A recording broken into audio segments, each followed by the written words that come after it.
Welcome to On the Line, conversations about insuring what matters most, presented by Mainline Benefits. I'm Arnie, and welcome to On the Line, a special mini podcast we have down at Casa de Campo with our first trip with Mainline Benefits down in the DR, Dominican Republic, and we're here with Jake. Jake is actually, quite often when we're interviewing people on these podcasts, they're agents. And all of our agents are partner agents, equity partners, which is a pretty cool thing. You're in a little different position. You came on as a sub-agent, so you're earning a salary for what you do. So what's really, really cool about what we do as a company is we're able, wherever someone wants to be, we can work with them. So they want to come on and be an assistant. They want to be a sub-agent. They want to be an actual partner agent. Or truthfully, they want to just put some business to us. We can take them on as a broker, okay? But you're here as a sub-agent. And so tell us a little bit about that and why you did it and why a sub-agent and how that experience is going. Yeah, Arnie, first off, thanks for having me on. I mean, this is an absolutely beautiful trip and beautiful resort. And the fact that we're recording a podcast in the Dominican Republic is pretty cool in and of itself, right? I know. So this is totally cool. But no, so I was working. Especially with these coconuts. I know, right? These are freaking awesome, these coconuts. I think on the first night we had 1 million people take photos with the coconuts. Yes. But no, it's been a really cool experience so far. And a little bit about me. So I graduated college 2 years ago. Okay. Right out of college, I was an events and retail marketing sales manager for Renewal by Andersen. Okay, got it. So right out of the gate, I was doing kind of like a jack of all trades type job. I onboarded, I interviewed, I hired, I did training classes. Yeah. I went out in the field, worked with my reps, and our whole goal was lead generation. Okay. And we had a scripting, we had a sales method, and that was my initial job right out of college. And I learned how to sell, but I also know how to train, and I was able to kind of dive into the psyche of why somebody, how to get somebody from point A to point B. Mm-hmm. And I was able to take those tools over to this job. And what I love about this job is I genuinely feel like I'm helping people. Mm-hmm. My first ever client said to me that I brought on, now I can tell my daughter at college that she has insurance. Mm-hmm. And that touched me. So I definitely feel like I'm making a difference. The way I got hooked up with Jason, it was just kind of it was actually kind of random. So my mom works for a consulting firm, which Jason has used to bring people on. Oh. And I met with Jason, and I didn't really know what I was getting into, but I knew the insurance industry was really lucrative and also felt like I was making a difference. So and then obviously I met Jason, and I work for people, and I knew it would be a good fit, the first time I met with him. And why did you go down the road of being a sub-agent and the salary, and which you're in commission too, right, on top of that? Yep. Right? I also, I manage Jason's U65 book. Okay, under 65, ACA, Obamacare. Yep, ACA, right? Obamacare. Yep. Okay. Penny, New Jersey. Penny's the Pennsylvania State Exchange. Okay. New Jersey and Delaware.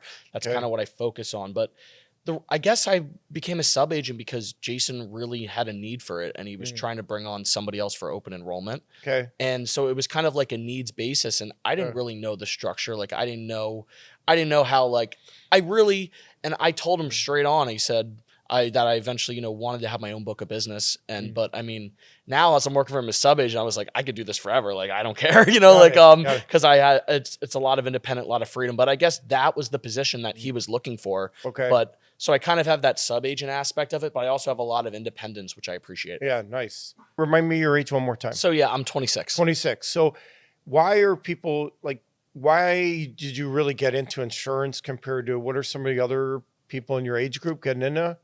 Yeah. So I have friends who work in corporate marketing jobs. I have friends who are in medical device sales. Okay. I have friends who work for big firms. One of my best friends works for an employee benefits company. Okay. I have friends who work for insurance companies more on the corporate side. So it's really a mishmash. But in my area where a lot of people grew up, there's definitely a lot of big all my friends that I grew up with in my hometown in Philly, a lot of them are working for big companies and in that corporate structure. And I had a little bit of exposure to that. And I realized early on that I didn't want that. So yeah. Tell me a little bit more about that. So, because we'd love to attract some more younger people to the, what would someone that's maybe even thinking about getting into corporate, has already been there for a few years and is already burned out of it, like why would they really look at getting into insurance?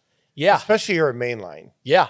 Well, for Mainline, first off, our culture is amazing. Like the Philly office, we have a great culture, and like I feel empowered every day I come into work. So that's the first thing of it.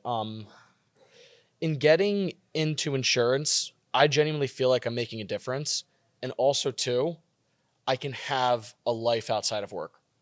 My initial job, I jack of all trades, did everything, and I didn't have much of a life outside. Work kind of became my life. Yeah. And I saw the people that I worked with directly, all they did was work.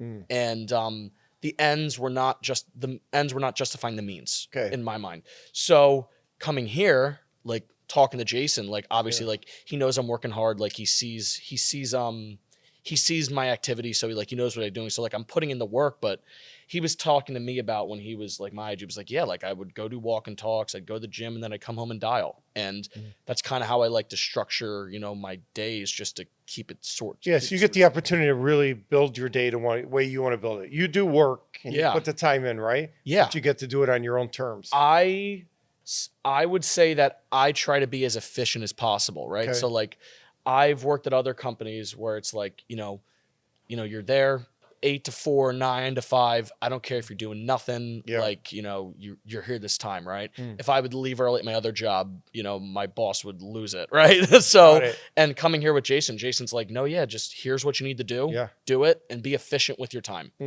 And then, so that's the biggest thing is, and I like to keep things simple. Yeah. Really. Like, I don't want to. So even as a sub agent where you actually are working with, you still have that freedom to do what you want to do.